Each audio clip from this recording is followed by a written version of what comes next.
True authority is rarely loud. Somewhere in the quiet of your life, in the small ordinary places where no one was watching, something came together. You have been rehearsing without applause. You have been forming in seasons that felt like postponement. If you have ever felt both intensely tender and quietly sure, know this. You are being prepared for authority that does not dominate, but aligns. What if authority isn't control? It's alignment. What if the weight you carry is not a license to take over, but a call to calibrate? Hear that as an invitation rather than a verdict. Pause for a moment. Breathe. If this is landing, pause again and write one word that describes how you feel right now. If it resonates, tap like or hold that word gently in your mind. You have learned hard things in silence. There were nights when you carried someone's grief like a stone in your pocket. There were choices you made to keep peace that cost you.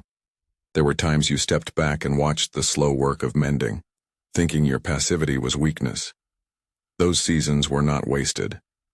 They were the quiet rehearsals, the unseen tending of a root system preparing to hold a tree upright in wind. Imagine a seed under soil.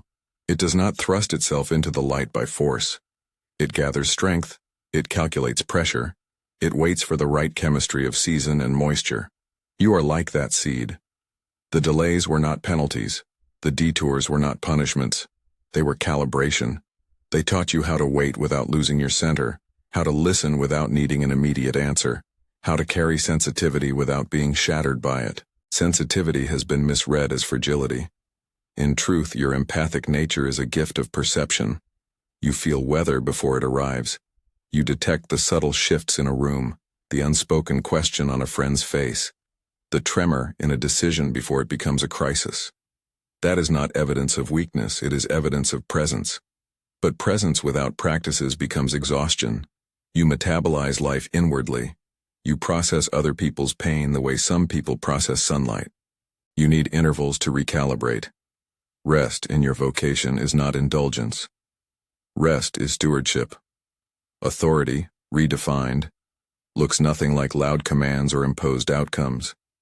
It is not the ability to bend other people to your will.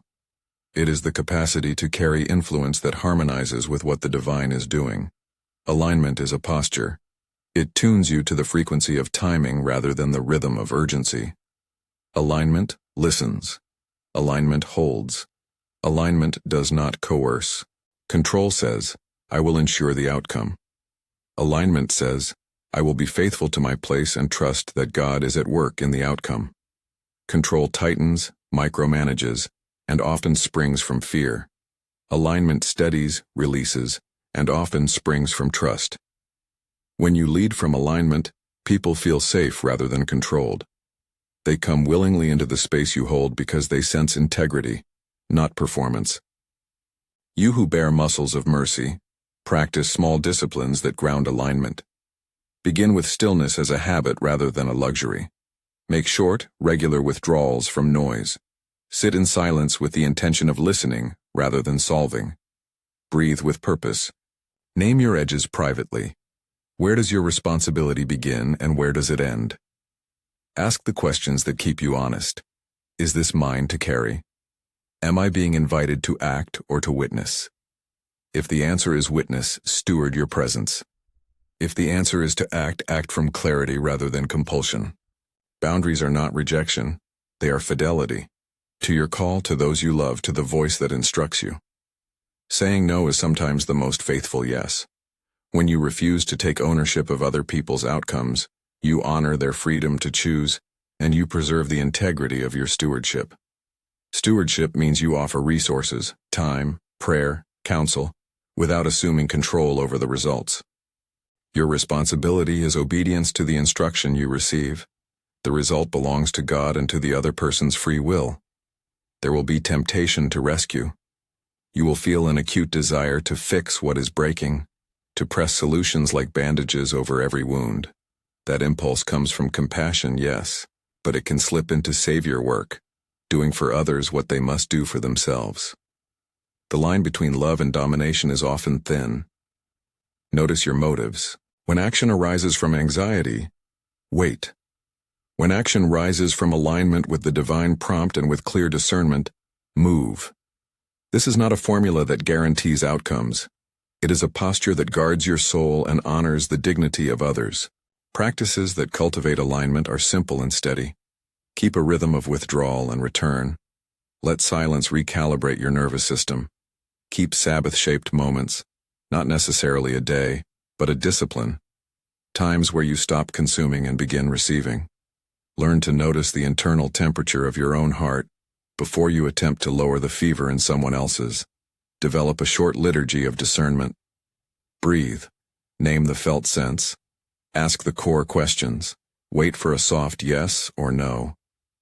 Train your body to recognize the soft yes as often as it recognizes the alarm of urgency. Your influence will more often be a quiet presence than a dramatic display.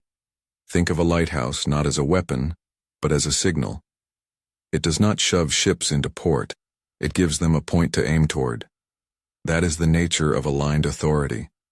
You become a reference point. People are drawn to you because your life is measured, your words are sober, and your gestures are intended. The marks of such influence are subtle. People feel safer in your presence. Conflicts de-escalate when you speak. Doors open through gentle introductions rather than coercion. Do not mistake visible validation for authority.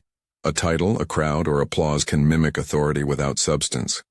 True authority has been earned in private, in seasons where no one watched, and you remained faithful to truth and to discipline. It is an accumulation of small obediences. It is the quiet waiting of a life aligned with steady practices, not the sudden acquisition of control. When you live aligned, you are less defensive and more generative. Expect resistance. It is common for opposition to increase when you are nearing stabilization. The forces that benefit from chaos will test the new order you carry. Friends may misunderstand your choices. Those you once protected might resent your refusal to do their work for them. That does not mean you are doing the wrong thing. Often, resistance is the last attempt of a system to maintain its tempo. Stand steady, ground in breath. Keep your small daily disciplines. Perseverance in the face of resistance is not stubbornness, it is fidelity. Discernment will be your operative skill. Discernment distinguishes action from noise. It helps you read the difference between a divine nudge and an anxious ambition. To sharpen this skill, practice humble inquiry. When a call to act comes, slow down. Name the felt sense. Ask simple questions aloud or in silence. Who is this for? What does obedience to this look like practically? What would I be taking from someone if I step in? If you cannot answer clearly, stay in witness. If your clarity is thin, but the need urgent, partner with wise counsel and prayerful restraint. There are signs that alignment is taking root in your life. You will notice small confirmations that are quieter than you expected. A message from a stranger that lands like a gentle confirmation. A friend respects a boundary you set without drama. A situation resolves with less force than you anticipated. People begin to ask your counsel because they sense steadiness, not spectacle. These are not guarantees, but they are indicators that your posture is being recognized and that the space you hold is functioning well. Pay attention to timing. Divine timing often looks like a sequence of precise openings rather than an explosive arrival. Sometimes a conversation will arrive at the exact hour someone needed to hear a single sentence. Sometimes a job, a connection, or an idea will appear following months of quiet preparation. These are not rewards for perfection. They are alignments of preparation with opportunity. When those moments come, you will be grateful for the seasons that felt slow.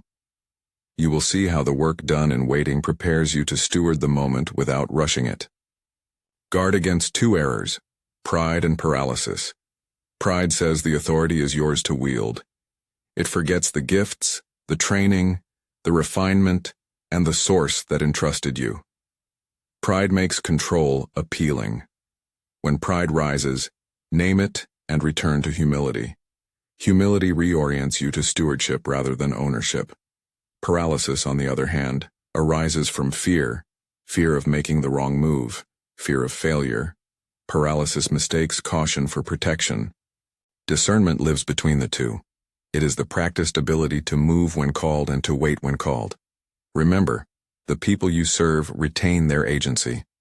Your call is to invite, to support, to represent alignment, never to override another's freedom. You do not need to be the fixer of every broken thing. Some healing belongs to the person in the break. Some restoration happens only through their engagement with pain, with suffering, with choice. Your role is to be a companion, a vessel of steadiness, an interpreter of timing, not an orchestrator of outcomes. There will be times when your alignment requires you to walk away or to withhold. Leaving is not always failure. Sometimes the most loving act is to withdraw your energy so that another can encounter consequence and exercise maturity. Boundaries are sacred limits that keep your call intact. They are not punishments. They are forms of love that say, I will not be co-opted into solving what you must answer. They preserve your capacity to be available where you are most needed. Cultivate companions. Authority that aligns is rarely solitary. Find a few people who will speak truth to you gently, who will hold you accountable, who will remind you when you are losing your center. These are not followers. They are friends and peers who are willing to share the cost of leadership. When you are tempted to use control, they will ask the question you fear: whose voice are you serving in this decision? When you are tempted to withdraw into fear, they will encourage you toward obedient courage. Pay attention to your body and its cues. Weariness in your bones is communication. Anger that flares quickly is a signal. Tenderness that leads to overgiving without boundaries is a signpost. Your body is not an enemy in spiritual formation. It is a teacher. Learn its language. Set small habits that help you listen. A brief walk when decisions feel heavy. A single paragraph of journaling to name motives. A short breathe and name routine to test a prompt before you act. These practices will keep you accountable to alignment rather than compulsion. When you find yourself tempted to control, try a simple recalibration. Stop. Ask, where is fear operating here? Then seek a soft yes from the place of prayerful listening or from trusted counsel.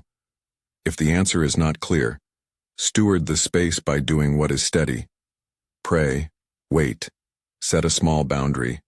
Offer a short-term resource rather than a solution. Small, steady moves honor the person you serve and protect your own soul. There will be confirmations that come as lightness, rather than as proof. You will not always get a roar of affirmation. Sometimes the confirmation is a quiet relief, a lowered tension in a room, a tired person leaning into a boundary you set and saying, "Thank you." Learn to receive those small confirmations as truth. They are the currency of aligned authority. Rejoice in them without demanding louder signs. Your authority, when aligned, will not announce itself with dominion. It will be known by the clarity of your presence. People will not feel judged in your presence. They will feel seen. Conversations will tilt toward restoration rather than accusation. You will be more likely to be invited into living rooms than to issue commands from a platform. Your influence will be measured in trust rather than in compliance. There will be moments of doubt. There will be moments when the old reflex to control returns like a tired tide. In those times, name the thought out loud. Say to yourself, "I will not carry what is not mine." Then return to the basic practices that have sustained you. Stillness, the small liturgy of discernment, honest boundaries, trusted companions, and the habit of stewarding rather than solving. Do not expect perfection. Alignment is a steady pursuit, not a fixed state. There will be missteps. You will sometimes act out of anxious love and then recalibrate. That is the human pathway of formation. What matters is not flawless performance but faithful return. Return to humility. Return to the principles that orient you. Return to the steady practice of listening. You are precisely positioned. That is not boastfulness. It is a recognition. The seasons that felt like delay were the nursery where your roots were strengthened. The times you felt exposed were the weather that forged your trunk.